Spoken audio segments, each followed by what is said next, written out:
You know it when you see it. The lights are harsh and the shadows deep black. Men with hats and trench coats wind their way through a twisting web of deceit and deception, the women they meet leading them further into this maze. Crime is rife and the cops are corrupt. A cynical attitude is your best defense against these dangers. Otherwise, you end up like all the other heroes. Dead. This is film noir.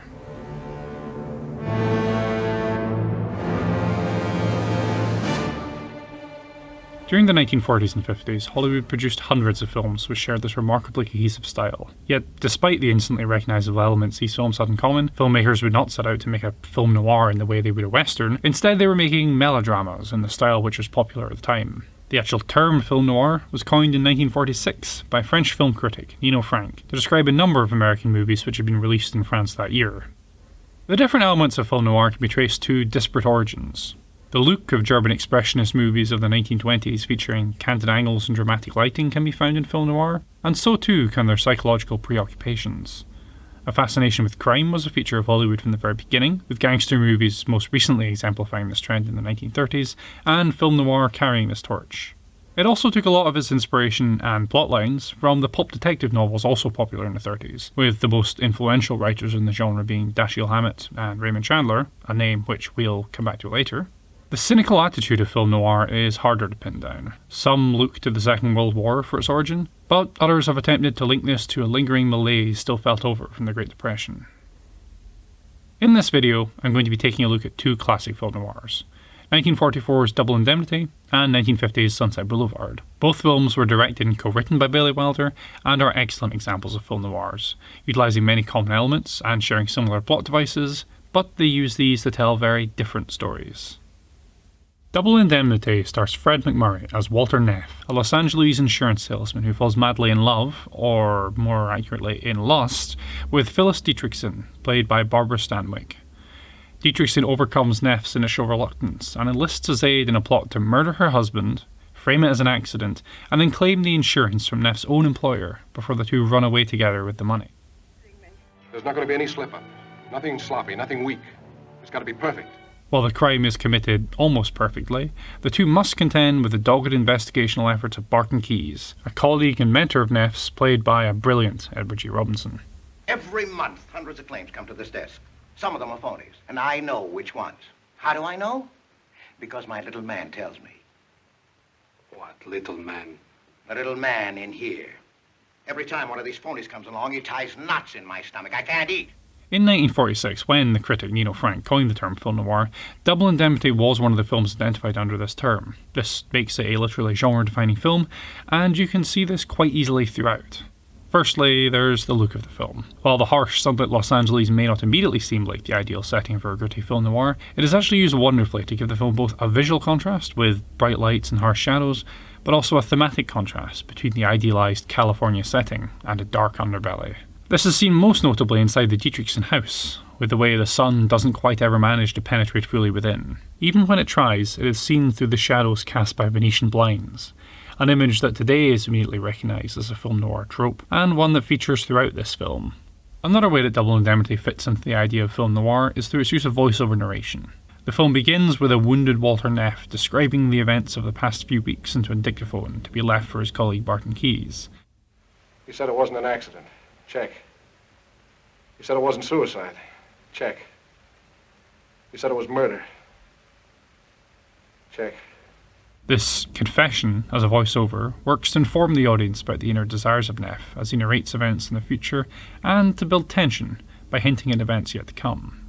And this then leads me into the superb dialogue of the film. Billy Wilder's co-writer was none other than pulp detective writer Raymond Chandler, and you can tell by how fast-paced, dense and witty the dialogue is. There's a speed limit in this state, Mr. Neff. 45 miles an hour. How fast was I going, officer? I'd say around 90. Suppose you get down off your motorcycle and give me a ticket. Suppose I let you off with a warning this time. Suppose it doesn't take. Suppose I have to whack you over the knuckles. Suppose I bust out crying and put my head on your shoulder. Suppose you try putting it on my husband's shoulder.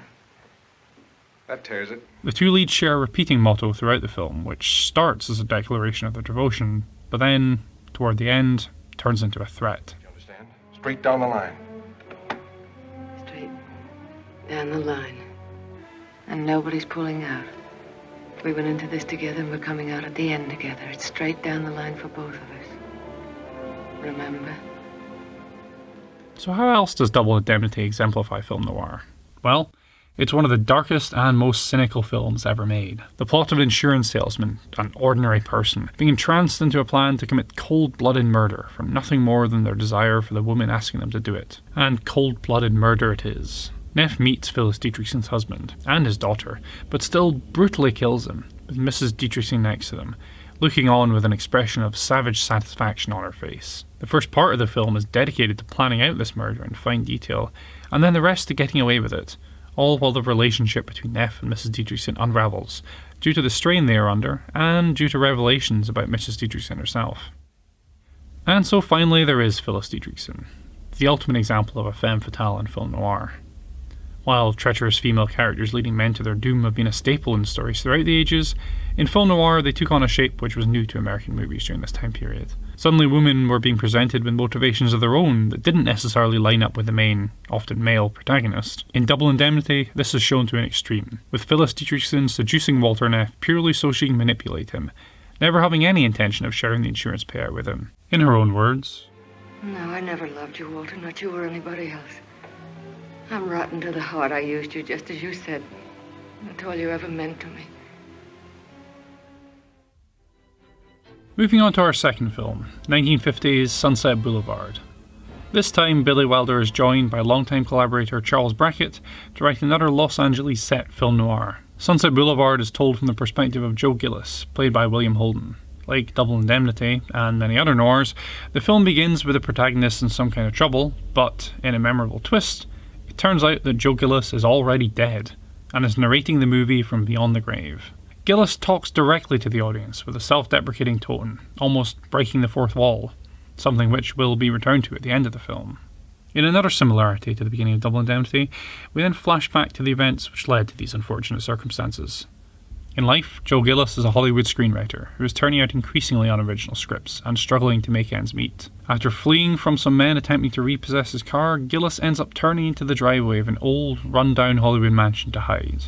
There he is mistaken for an undertaker by the house butler, Max von Mayerling, played by Erich von Stroheim, and Gillis then meets the lady of the house, Norma Desmond, played by Gloria Swanson. Norma Desmond is a former silent movie star, and is quickly recognised as such by Gillis. Used to be in silent pictures, used to be big. I am big. It's the pictures that got small. After learning that he's a screenwriter, Desmond asks his opinion on a script she has been working on for a triumphant return to the screen. Recognising his opportunity to make some cash, Gillis persuades Desmond to hire him to help rewrite the script. Right from the get-go we sense that everything is not quite right with Norma Desmond, and this impression is quickly backed up as Gillis spends more time with her. Like the crumbling house in which she inhabits, Desmond is still clinging on to her past glories, still believing that she is the beloved of millions and poised for a triumphant return to the top with her epic new script. I'll show them. I'll be up there again, so help me. Norma Desmond is a fascinating character, and a very different kind of femme fatale compared to the one that we see in Double Indemnity. She frequently evokes an impression of a gothic horror villain with her extravagant appearance and dramatic way of speaking. In fact, large portions of the film feel very gothic, with Desmond and her house almost able to stand in for Count Dracula and his castle. Indeed, Joe Gillis, like Jonathan Harker, finds himself increasingly trapped and at the mercy of Desmond's whims after his car is found and towed away. Throughout Sunset Boulevard, Norma Desmond moves back and forth from being sinister to pathetic, menacing to ridiculous, and then sympathetic after we learn of her suicide attempts in the past. After receiving multiple phone calls from Paramount Studios, Desmond, Gillis and Max drive down to the studio lot, and Desmond meets with Cecil B. DeMille, played by himself, to discuss her script. DeMille directed Desmond in the past, but he hasn't been making any phone calls about her script. While Desmond is experiencing a brief moment of being back in the limelight, we learn the truth of why the studio has been calling her house so often. Not because anyone was interested in her script, but because someone had seen Max driving her car and was interested in acquiring it. Meanwhile, Gillis recognises his friend's fiancée Betty and chats to her in the lot. She's interested in becoming a screenwriter and wants to enlist his help. It isn't long before Gillis is sneaking out at night to work with her, and of course, a romance begins to blossom. Desmond becomes increasingly suspicious of the nighttime jaunts Gillis takes, and it isn't long before we arrive at the inevitable. A final confrontation, where Desmond learns of Betty, and Betty of Gillis's living situation. Finally, rejecting both, and by extension the whole idea of making in Hollywood, Gillis turns Betty away and urges her to go back to her fiancé. And then, he packs his bags to leave Desmond behind as well. No one ever leaves a star. That's what makes one a star. Of course, Norma Desmond is not going to let someone leave her so easily.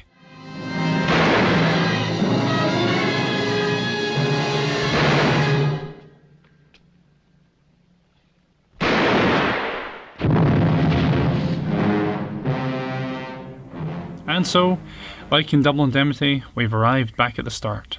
But the story isn't quite finished yet. With the police and reporters swarming around her house, Norma Desmond finds herself back in the spotlight. Unfortunately, it would seem that the strain has been too much for her, and she has finally slipped completely into a world of delusion. The ending sequence of the film is brilliant, with Max getting the chance to direct Desmond one last time as she descends the stairs of her mansion, almost moving in slow motion.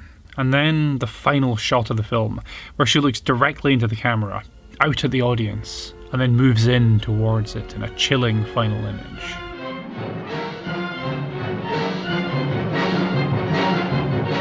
Sunset Boulevard is a strange film to categorise as a film noir. It shares some of the visual and structural hallmarks of the genre, but it is also comedic, and has elements of gothic fiction as well. In addition, rather than focusing on criminal activities like many noirs do, it turns an extremely critical eye towards Hollywood itself, and uses this as the backbone of the film. The very title is a real street in Hollywood, and this realism pervades the film. It visits the actual Paramount Studios lot, the studio which produced the film.